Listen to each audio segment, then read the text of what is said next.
ঈদের বিরতির পর আজ থেকে সংসদ অধিবেশন। প্রধানমন্ত্রীর সভাপতিত্বে সরকার দলীয় সংসদীয় কমিটির সভা। রাতে বিশেষ কমিটির সভায় ১৩৩ অধ্যাদেশ নিয়ে চূড়ান্ত সিদ্ধান্তের আশা। গত বছরের সমান জ্বালানি সরবরাহের পরও কারখানার সংকট, ফিলিং স্টেশনে বাড়তি চাপ, বিরামহীন অপেক্ষায় গ্রাহকের দুর্ভোগ নাশকতা ঠেকাতে ডিপোতে সতর্ক অবস্থান। ইউরোপ যাত্রায় আবার সলিল সমাধি, খাদ্যের অভাবে ভূমধ্যসাগরে মৃতদের ১০ জনের সুনামগঞ্জের। গ্রিসের সহায়তায় জীবিতদের দেশে ফেরানোর চেষ্টা চলছে, জানালেন প্রতিমন্ত্রী। এবং ইরানের স্থল অভিযানের প্রস্তুতি। যুক্তরাষ্ট্রের তেহরান তেল আবিব পাল্টাপাল্টি হামলা অব্যাহত। আগ্রাসনের প্রতিবাদে যুক্তরাষ্ট্রের বিভিন্ন শহরে ট্রাম্প বিরোধী বিক্ষোভ।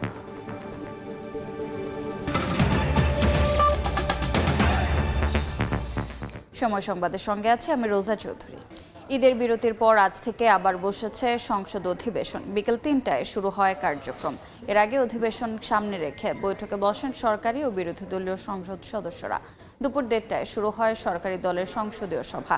এতে যোগ দেন সংসদ নেতা ও প্রধানমন্ত্রী তারেক রহমান। এর আগে সকাল ১১টায় বিরোধী দলীয় সভাকক্ষে বিরোধী দলীয় নেতা ও জামাত ইসলামের আমির ডাক্তার শফিকুর রহমানের নেতৃত্বে বৈঠক করেন বিরোধী দলীয় সংসদ সদস্যরা। সংবিধান সংস্কার পরিষদের অধিবেশন আহ্বানের জন্য ৬৮ ধারায় নোটিশ দেন বিরোধী দলীয় নেতা।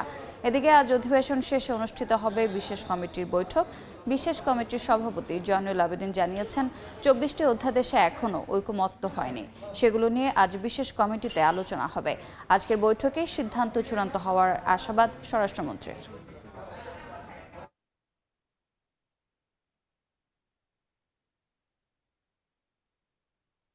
বিচার বিভাগ সম্পর্কে বিষয়ে আলোচনা আছে, টোবাকো সম্পর্কে আলোচনা আছে, জুলাই সনদও আছে। জুলাই সনদটা আমরা কিভাবে পার্লামেন্টে প্লেস করব সেই বিষয়টিও আছে। ৩৩টা অধ্যাদেশের বিষয়ে আজকে রাত্রে ফাইনাল মিটিং আছে। ২ দিন আমরা মিটিং করেছি। আজকে আশা করি সব বিষয়ে আমরা একটা সিদ্ধান্তে আসতে পারবো। তারপরে ২ তারিখে রিপোর্টটা পার্লামেন্টে প্রদান করা হবে। এরপরে আইন প্রণয়ন যেভাবে করতে হয় সেভাবে। সচিবালয়ে বিভিন্ন মন্ত্রণালয়ে আকস্মিক পরিদর্শন করলেন প্রধানমন্ত্রী তারেক রহমান। এদিকে কৃষক কার্ড সংক্রান্ত সভায় সভাপতিত্ব করেন সরকার প্রধান। সেখানে প্রদর্শন করা হয় কৃষক কার্ডের ডেমো। রোববার সকাল ৯টার পর সচিবালয়ে আসেন প্রধানমন্ত্রী তারেক রহমান। গাড়ি থেকে নামার পর নিজ দপ্তরে প্রবেশ না করে পায়ে হেঁটে যান ৬ নম্বর ভবনে। সিঁড়ি দিয়ে দোতলায় উঠে বিদ্যুৎ জ্বালানি ও খনিজ সম্পদ মন্ত্রণালয় পরিদর্শন করেন। এভাবে ভবনটির ৬ষ্ঠ তলা পর্যন্ত মৎস্য ও প্রাণী সম্পদ, পানি সম্পদ, নারী ও শিশু বিষয়ক এবং প্রাথমিক ও গণশিক্ষা মন্ত্রণালয়ে আকস্মিক পরিদর্শন করেন এবং কর্মকর্তা কর্মচারীদের সঙ্গে কুশল বিনিময় করেন তিনি। ৬ষ্ঠ তলা থেকে সিঁড়ি দিয়ে নেমে প্রধানমন্ত্রী প্রবেশ করেন ৫ নম্বর ভবনে। গৃহায়ন ও গণপূর্ত মন্ত্রণালয় পরিদর্শন শেষে ৩ নম্বর ভবনের বাণিজ্য এবং স্বাস্থ্য ও পরিবার কল্যাণ মন্ত্রণালয় পরিদর্শন করেন। সচিবালয়ের বিভিন্ন ভবনে অন্তত ৮টি মন্ত্রণালয় আকস্মিক পরিদর্শন শেষে মন্ত্রী পরিষদ বিভাগে আসেন প্রধানমন্ত্রী তারেক রহমান। পরে কৃষক কার্ড সংক্রান্ত সভায় সভাপতিত্ব করেন প্রধানমন্ত্রী। এতে কৃষিমন্ত্রী, স্থানীয় সরকার, পল্লী উন্নয়ন ও সমবায় প্রতিমন্ত্রী, প্রধানমন্ত্রীর কৃষি এবং অর্থ বিষয়ক উপদেষ্টা সহ সংশ্লিষ্ট মন্ত্রণালয়ের ঊর্ধ্বতন কর্মকর্তারা উপস্থিত ছিলেন। সভায় কৃষক কার্ডের ডেমো প্রদর্শন করা হয়। পহেলা বৈশাখ টাঙ্গাইল থেকে কৃষক কার্ড বিতরণ কর্মসূচির উদ্বোধন এবং কৃষক কার্ডের সার্বিক বিষয়ে প্রয়োজনীয় দিক নির্দেশনা দেন সরকার প্রধান। এছাড়াও বেশ কয়েকটি কর্মসূচিতে রোববার সচিবালয়ে কর্মব্যস্ত সময় পার করেন প্রধানমন্ত্রী। প্রসূন আশিস, সময় সংবাদ, ঢাকা। গত বছরের সমপরিমাণ জ্বালানি সরবরাহ করা হলেও কাটছে না সংকট। পেট্রোল পাম্প মালিকরা বলছেন, একদিকে যেমন চাহিদা বেড়েছে, অন্যদিকে থামেনি আতঙ্কিত হয়ে বাড়তি তেল কেনার প্রবণতাও। বিশেষজ্ঞরা মনে করেন, সমন্বয়হীনতা, যথাযথ পরিকল্পনার অভাব আর ব্যবস্থাপনাগত ঘাটতি চলমান সংকটের জন্য দায়ী। চাহিদা কমিয়ে সাশ্রয়ী হওয়ার পরামর্শ তাদের। সাইফুল ইসলামের ছবিতে ফারুক ভূঁইয়া রবিনের রিপোর্ট।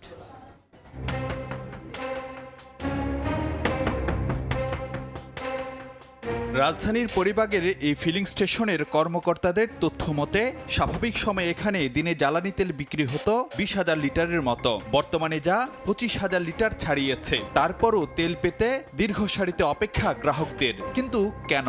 আমাদের এখানে সরবরাহ স্বাভাবিক থাকার কারণে অন্য পেট্রোল পাম্পগুলো বন্ধ থাকার কারণে আমাদের এখানে চাপটা একটু বেশি। রাজধানীর বিজয় সরণির এই ফিলিং স্টেশনের চিত্রও একই রকম। আগের তুলনায় বিক্রি বাড়লেও কমেনি গ্রাহকের চাপ, বরং দীর্ঘ সারিতে অপেক্ষায় থাকতে হচ্ছে ঘন্টার পর ঘন্টা। এবং বাড়ার কারণ হলো যে দুটো, একটা হলো যে অন্য জায়গায় না পেয়ে এখানে চাপ দিচ্ছে, আর একটা হলো যে ভিতরগতভাবে এটা আতঙ্কিত হয়ে তৈল একটু বেশি নেওয়ার চেষ্টা করছে। বাংলাদেশ পেট্রোলিয়াম কর্পোরেশন বিপিসি ও জ্বালানি বিভাগের তথ্য পর্যালোচনা করে দেখা যাচ্ছে ইরান যুদ্ধ শুরুর পর সংকটের শঙ্কায় গ্রাহকদের বাড়তি তেল কেনার প্রবণতা দেখা দেয়। মার্চের প্রথম 5 দিনে ডিজেল বিক্রি হয় গত বছরের তুলনায় দ্বিগুণ হারে। পরিস্থিতি সামলাতে এরপর টানা 9 দিন তেল বিক্রি হয় রেশনিং পদ্ধতিতে। ঈদ যাত্রা সামনে রেখে রেশনিং উঠিয়ে নেয়ার পর 16 থেকে 18 মার্চ জ্বালানি তেল বিক্রির হার বাড়ে আগের বছরের একই সময়ের তুলনায় 10 থেকে 15%। ঈদের পর ডিপো থেকে তেল দেয়া হচ্ছে গত বছরের সঙ্গে মিল রেখে। তবে ঈদের লম্বা ছুটিতে ব্যাংক বন্ধ থাকায় প্রি অর্ডার জটিলতায় চাহিদা মাফিক তেল নিতে পারেনি অনেক পাম্প। একটা রাস্তায় যদি 10 কিলোমিটার মধ্যে 6টা পাম্প কোনো লোক বন্ধ দেখে, তার ভিতরে তো প্যানিক আরো বেড়ে যায়। সিদ্ধান্ত নিতে যত দেরি করবে ততই প্রবলেম হবে। একই সঙ্গে চলমান সংকটের পেছনে ব্যবস্থাপনাগত ঘাটতিকেও দায়ী করছেন বিশেষজ্ঞরা। আমাদের পেট্রোল অ্যান্ড অকটেন, হ্যাঁ, এর বেশিরভাগই ব্যবহার হয় সরকারি, বেসরকারি, স্বায়ত্তশাসিত প্রতিষ্ঠানে। এই যে আমাদের এতগুলো গাড়ি আছে, 1 মাসের জন্য এখানে অর্ধেক ব্যবহার করতে হবে, তাহলেই কিন্তু অনেক ডিমান্ড কমে যায়। বিশেষজ্ঞরা মনে করেন সংকটে সাশ্রয়ী হওয়ার কোনো বিকল্প নেই। নীতি নির্ধারকদের পক্ষ থেকে বারবারই বলা হচ্ছে দেশে জ্বালানি তেলের সংকট কিংবা সরবরাহ ঘাটতি নেই, কিন্তু পেট্রোল পাম্পগুলোতে এসে দেখা যাচ্ছে তেল নিতে যানবাহনের দীর্ঘ সারি আর গ্রাহক ভোগান্তি। এমন অবস্থায় প্রশ্ন উঠছে পরিস্থিতি সামাল দিতে কতটা কৌশলী কিংবা ব্যবস্থাপনাগত দক্ষতা দেখাতে পারছে জ্বালানি বিভাগ। ফারুক ভিয়া, রবিন, সময় সংবাদ, ঢাকা। দুইটি বড় দুর্ঘটনা ছাড়া এবারের ঈদযাত্রা স্বস্তির হয়েছে বলে মন্তব্য করেছেন সড়ক পরিবহন মন্ত্রী শেখ রবিউল আলম। দুপুরে সচিবালয়ের সড়ক মহাসড়ক বিভাগের সভাকক্ষে সভা শেষে তিনি বলেন, আগামী ঈদেও নিরাপদে যেন মানুষ বাড়ি ফিরতে পারে সেজন্য কাজ করছে সরকার। মন্ত্রী আরও জানান, যত্রতত্র হাইওয়েতে বাসের কাউন্টার থাকবে না, শতভাগ যাত্রী নামিয়ে ফেরিতে উঠাতে হবে গাড়ি। যানজট বলেন, মানুষের ঘন্টার পর ঘন্টা অথবা যানবাহনের অভাবে বাড়ি যেতে পারছে না, ঈদের দিনও রাস্তায় কেটেছে, এরকমও ছিল। এর আগে আমরা মনে করছি যে কোনো সময়ের চেয়ে 1.5 কোটি মানুষ নিরাপদে স্বস্তিতে বাড়ি ফিরতে সক্ষম হয়েছে বলে আমরা মনে করি। যদিও আমি বলছি যে 2-3টে দুর্ঘটনা আমাদেরকে ব্যথিত করেছে এবং আমাদেরকে যেটাকে বলা হয় ভারাক্রান্ত করেছে। দুর্ঘটনার জন্য কাউকে বিশেষভাবে দায়ী আমি করতে চাই না, তবে এর সাথে যাদের প্রাথমিক পর্যায়ে সম্পৃক্ততা পাওয়া গিয়েছে তদন্ত কমিটি করে তো এগুলি দেখতে হচ্ছে, আর যাদের সম্পৃক্ততা পাওয়া গিয়েছে তাদের মধ্যে আমরা কিন্তু আইনানুগ ব্যবস্থা নিয়েছি। মানবতা বিরোধী অপরাধের মামলায় আন্তর্জাতিক অপরাধ ট্রাইব্যুনালে আসামি হচ্ছেন সাবেক সেনা কর্মকর্তা শেখ মামুন খালেদ ও মাসুদ উদ্দিন চৌধুরী। রোববার ট্রাইব্যুনালে ভিন্ন মামলায় তাদেরকে গ্রেফতারের আবেদন করে প্রসিকিউশন। আগামী 7 এপ্রিল ট্রাইব্যুনালে আসামিদের হাজিরের নির্দেশ দিয়েছেন বিচারক। এদিন ট্রাইব্যুনাল 2A24-এর আন্দোলনে ইমাম হাসান তাইম হত্যায় মানবতা বিরোধী অপরাধের মামলায় সাক্ষ্য দেন তার বন্ধু রাহাত।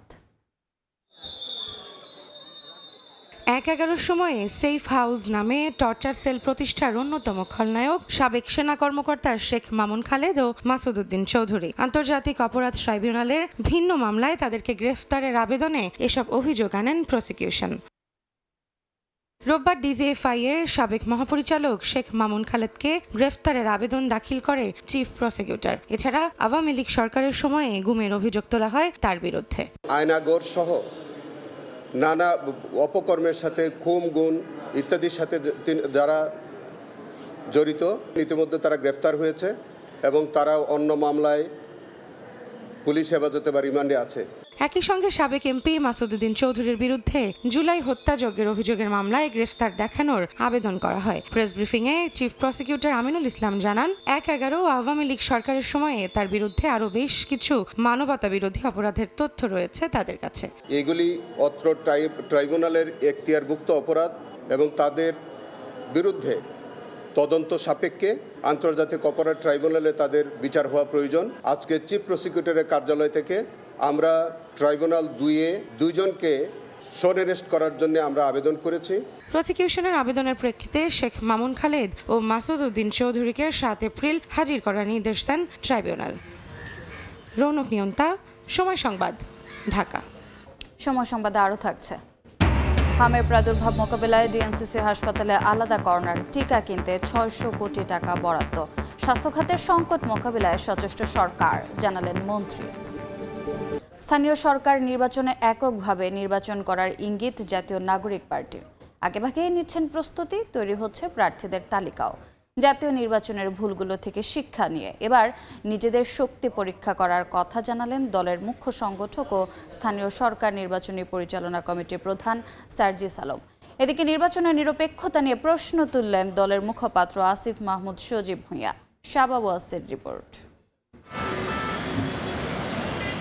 জাতীয় নির্বাচনের পর রাজনৈতিক দলগুলোর চোখ এবার স্থানীয় সরকার নির্বাচনে। চলতি বছরেই ভোট করার প্রস্তুতি নিতে ইসিকে চিঠি দিয়েছে স্থানীয় সরকার মন্ত্রণালয়। নির্বাচনকে সামনে রেখে বিশেষ প্রস্তুতি নিচ্ছে এনসিপি। এরই মধ্যেই গঠন করা হয়েছে নির্বাচনী পরিচালনা কমিটি, তৈরি করা হচ্ছে সম্ভাব্য প্রার্থীদের তালিকা। দলটির অন্যতম নীতি নির্ধারক সার্জিস আলম বলছেন, স্থানীয় সরকার নির্বাচনে এককভাবে ভোট করার চিন্তা চলছে। বাংলাদেশের প্রত্যেকটা সাংগঠনিক অঞ্চলে যাব, গিয়ে সিটি কর্পোরেশন, উপজেলা এবং পৌরসভার যারা প্রার্থী হতে চায় তাদের আমরা প্রাথমিকভাবে বাছাই করে তাদেরকে আমরা সেই জায়গা থেকে তাদের নাম ঘোষণা করে দিব। আমরা এককভাবে আমাদের প্রার্থী ঘোষণা করব, কিন্তু শেষ পর্যায়ে গিয়ে যদি এরকম হয় যে নির্বাচনের আগে আগে আমাদের এইরকম একটা প্রয়োজন হচ্ছে জাতির স্বার্থে, দেশের স্বার্থে, এই জোটটা নির্বাচনী জোটের দিকেও আবার স্থানীয় পর্যায়েও যেতে পারে।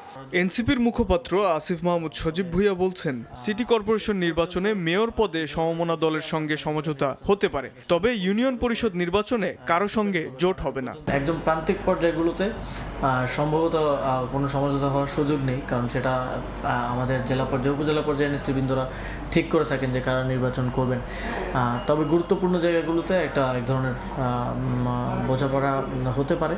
তবে এখন পর্যন্ত আমাদের প্রস্তুতিটা এককভাবেই থাকবে এবং আমরা আমাদের সক্ষমতার উপরেই ভরসা করতে চাচ্ছি। 11 সিটি কর্পোরেশনে রাজনৈতিক প্রশাসক নিয়োগ দেওয়ার সমালোচনা করে নির্বাচনে লেভেল প্লেইং ফিল্ড নিয়ে এখনই শঙ্কা জানিয়েছে এনসিপি। স্থানীয় সরকার নির্বাচনের কোনো রূপরেখা আমাদের সামনে নেই যে কবে কোন নির্বাচন হচ্ছে। বিভিন্ন জায়গায় প্রশাসক বসানোটা আরও এক ধরনের শঙ্কার উদ্রেক করছে এবং আমরা দেখলাম যে একজন প্রশাসক তিনি ভোট চাইছেন এখনই। তো প্রশাসক পদে বসে থেকে তিনি মেয়র ইলেকশনের জন্য মেয়র হিসেবে যদি ভোট চাওয়া শুরু করেন, এটা গণতন্ত্রের জন্য অশনি সংকেত এবং বিএনপির এই বিষয়গুলো নিয়ে ভেবে দেখা উচিত। জাতীয় নির্বাচনের অভিজ্ঞতা কাজে লাগিয়ে সিটি, পৌরসভা, ইউনিয়ন পরিষদের ভোটে ভালো করতে আশাবাদী তারুণ্য নির্ভর এনসিপি। শাবাব ওয়াসি, সময় সংবাদ, ঢাকা। হঠাৎ করে দেশে বাড়ছে হামের প্রাদুর্ভাব, বাড়ছে মৃত্যু। এমন পরিস্থিতিতে বেশ কিছু উদ্যোগ নিয়েছে স্বাস্থ্য মন্ত্রণালয়। মন্ত্রী জানান, সংকট সমাধানে 604 কোটি টাকার নতুন টিকা ক্রয় করা হচ্ছে, ব্যবস্থা করা হচ্ছে ভেন্টিলেটরেরও। সাম্প্রতিক সময়ে ঢাকা সহ দেশের বিভিন্ন জেলায় হামের সংক্রমণ নিয়ে তৈরি হয়েছে উদ্বেগ। সবচেয়ে বেশি আলোচনায় রাজশাহী মেডিকেল কলেজ হাসপাতালের পরিস্থিতি, জানিয়ে সরব খোদ স্বাস্থ্যমন্ত্রী। রোববার রাজধানীর পূর্বাচলে বাংলাদেশ চায়না ফ্রেন্ডশিপ এক্সিবিশন সেন্টারে এশিয়া ফার্মা এক্সপোর উদ্বোধনী অনুষ্ঠান শেষে স্বাস্থ্যমন্ত্রী জানান, আইসিইউ ভেন্টিলেটর সংকটের কারণে 11 দিনে 33 শিশুর মৃত্যু হয়েছে। তবে বেসরকারিভাবে 5টি ভেন্টিলেটরের ব্যবস্থা করা হয়েছে, যার 4টি পাঠানো হচ্ছে রাজশাহীতে। আমরা 5টা ভেন্টিলেটর, নিউনেটাল ভেন্টিলেটর আজকে আমরা কালেক্ট করব। আগামীকাল সকালে আমাদের সচিব রাজশাহী যাচ্ছেন, উনি 4টে নিয়ে যাবেন, ওখানে দিয়ে আসবে। সাংবাদিকদের প্রশ্নের জবাবে মন্ত্রী অভিযোগ করেন, গত 8 বছরে বিগত কোনো সরকার হামের টিকা দেয়নি, আছে সংকটও। এই সংকট সমাধানে 604 কোটি টাকা বরাদ্দ দিয়ে নতুন করে টিকা ক্রয় করা হচ্ছে। 8 বছর আগে মিজেলসের ভ্যাকসিন দেওয়া হয়েছে, এরপর আর ভ্যাকসিন কোনো গভর্নমেন্ট দেয় নাই। আমরা কিন্তু এর মধ্যে 604 কোটি টাকা বরাদ্দ করেছি, পারচেজ কমিটি পাস হয়েছে। আমরা এপিআই ইনক্লুডিং ওই ভ্যাকসিন আমরা সব কালেকশন করব যথাসময় এবং স্টার্ট করব। স্বাস্থ্যমন্ত্রী জানান, হামে আক্রান্তের সংখ্যা বাড়ায় রাজধানীর সংক্রামক ব্যাধি হাসপাতাল, শিশু হাসপাতাল, ঢাকা মেডিকেল, ডিএনসিসি সহ বেশ কিছু হাসপাতালে আইসিইউ প্রস্তুত করা হয়েছে। আগামী কিছুদিনের ভিতর আমাদেরকে আরও মোর দেন a dozen ভেন্টিলেটর সরবরাহ করবেন। এদিন জাতীয় বক্ষব্যাধি হাসপাতালে নবনির্মিত 40টি আইসিইউ শয্যা প্রস্তুতি কার্যক্রম পরিদর্শন করে দ্রুত সেবাটি চালুর নির্দেশ দেন স্বাস্থ্য প্রতিমন্ত্রী ডাক্তার এম এ মুহিত। মনির হোসাইন, সময় সংবাদ, ঢাকা। সময় সংবাদে আরও থাকছে। চট্টগ্রামের সাগরিকায় আগুনে পুড়ল মাছ প্রক্রিয়াজাত কারখানা। ফায়ার সার্ভিসের 1.5 ঘণ্টার চেষ্টায় নিয়ন্ত্রণে ব্যাপক ক্ষয়ক্ষতির দাবি কারখানা কর্তৃপক্ষের। ইউরোপ যাত্রায় আবারও সলিল সমাধি। লিবিয়া থেকে সমুদ্রপথে গ্রিস যাওয়ার পথে ট্রলারে খাদ্য ও সুপেয় পানির অভাবে ভূমধ্যসাগরে মৃতদের 10 জনই সুনামগঞ্জের। প্রিয়জনকে হারিয়ে দিশেহারা স্বজনরা, শোকে স্তব্ধ পুরো এলাকা। দোষীদের দৃষ্টান্তমূলক শাস্তির দাবি জানিয়েছেন স্বজন ও এলাকাবাসী।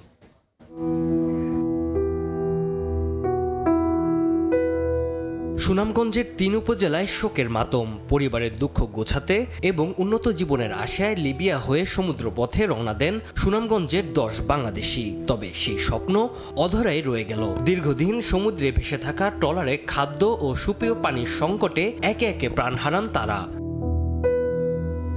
লিবিয়া থেকে নিরাপদে গ্রিসে যাওয়ার জন্য জনপ্রতি 12 লাখ টাকায় মানব পাচারকারী মুজিবুর রহমানের সঙ্গে অলিখিত চুক্তি করেন নুরুজ্জামান, সাজিদুর, শাহান, মুজিবুর। লিবিয়া যাওয়ার পর অর্ধেক টাকা পরিশোধ করেন দেশে থাকা স্বজনরা। চলতি বছরের ফেব্রুয়ারিতে বাড়ি থেকে বেরিয়ে যান তারা। অনেক কাঠখড় পুড়িয়ে লিবিয়া থেকে সাগর পথে ছোট নৌকায় গ্রিসের উদ্দেশ্যে যাত্রা করেন। যান্ত্রিক ত্রুটির কারণে নৌযানটি বিকল হয়ে 7 দিন ভূমধ্যসাগরে ভাসতে থাকে। শারীরিক দুর্বলতা, ক্ষুধা ও সুপেয় পানির অভাবে নৌকায় মারা যান 4 জন। গতকালকে 12টার সময় আমার এক বন্ধুর মাধ্যমে জানতে পারছি সে ভাই মারা গেছে। মুজিব করি নাম, তার মাধ্যমে গেছে গ্রামে, এরপরে আরো খেয়ে আসছে দালাল। একইভাবে সুনামগঞ্জের জগন্নাথপুরের সোহানুর, শায়েক আহমদ, মোহাম্মদ নাইম, আমিনুর রহমান ও মোহাম্মদ আলী সহ দোয়ারাবাজার উপজেলার এক যুবকের ক্ষুধায় তৃষ্ণায় মৃত্যু হলে পাচারকারীদের নির্দেশে মরদেহ সাগরে ফেলে দেয়া হয়। গেম দেওয়ার আগেও 1 মাস আগ থেকে তারা কোনো সঠিক খাবার দিছে না। খাবারের অভাবে তারা অসুস্থ হয়ে গেছে।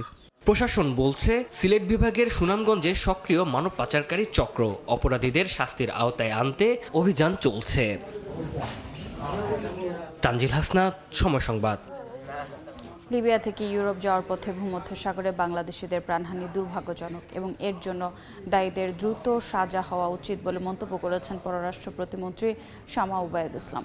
লেবানন এবং বাংলাদেশের মানব পাচার চক্র ঘটনাটি ঘটিয়েছে বলে ধারণা করেন তিনি। বলেন, গ্রিস সরকারের সহায়তায় জীবিতদের দেশে ফিরিয়ে আনার চেষ্টা চলছে। এটা একটা চক্র যারা সবসময় এই বিভিন্ন দেশের নাগরিকদেরকে বিপদে ফেলে, তাদেরকে বিভিন্ন প্রলোভন দেখিয়ে টাকা পয়সা দিয়ে তারা নিয়ে যায়। গ্রিসের যারা সংশ্লিষ্ট যারা আছে তাদের ওই সরকারের কিছু নিয়মকানুন মেনে তাদেরকে কিভাবে ক্যাম্পের সাথে যোগাযোগ করা যায়, তাদেরকে ফিরিয়ে আনার কি ব্যাপার, হসপিটালে যারা আছে তাদের কি ব্যাপার, সেটা একটু আমাদের সময় লাগবে, কাজটা চলছে। চট্টগ্রামের সাগরিকায় আগুনে পুড়ল একটি মাছ প্রক্রিয়াজাতকরণ কারখানা। বেলা 11টার দিকে বিডিসি ফুড লিমিটেডের ওই কারখানায় আগুন লাগে। কর্মকর্তারা জানান 3 নম্বর কোল্ড স্টোরেজ থেকে আগুন লাগে। মুহূর্তেই ছড়িয়ে পড়ে কারখানার চারপাশে। শুরুতে কারখানার লোকজন আগুন নিয়ন্ত্রণের চেষ্টা করে। পরে যোগ দেয় ফায়ার সার্ভিসের 8টি ইউনিট। তাদের 1.5 ঘণ্টার চেষ্টায় আগুন নিয়ন্ত্রণে আনে। আগুনে কারখানার ব্যাপক ক্ষয়ক্ষতি হয়েছে বলে দাবি কারখানা কর্তৃপক্ষের। তবে এই অগ্নিকাণ্ডে কোনো হতাহতের খবর পাওয়া যায়নি।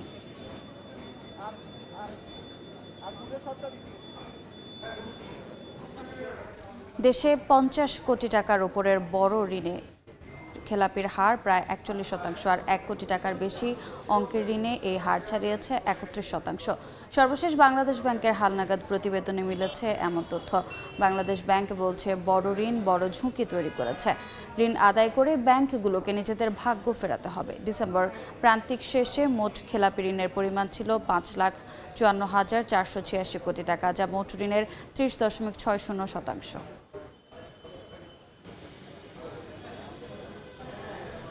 দেশের বাইরের খবর। ইরানে স্থল অভিযানের প্রস্তুতি নিচ্ছে যুক্তরাষ্ট্র। কয়েক সপ্তাহ এ অভিযানের পরিকল্পনার কথা জানিয়েছে পেন্টাগন। এদিকে ইসরায়েল জুড়ে ব্যাপক হামলা চালিয়েছে ইরান। তেহরানের পক্ষে হামলা অব্যাহত রেখেছে হিজবুল্লাহ ও হাউথি। জবাবে ইরানের সামরিক শিল্প কারখানা, নৌ সরঞ্জাম উৎপাদন কেন্দ্র ও পানি শোধনাগারে আক্রমণ করেছে যুক্তরাষ্ট্র ও ইসরায়েল।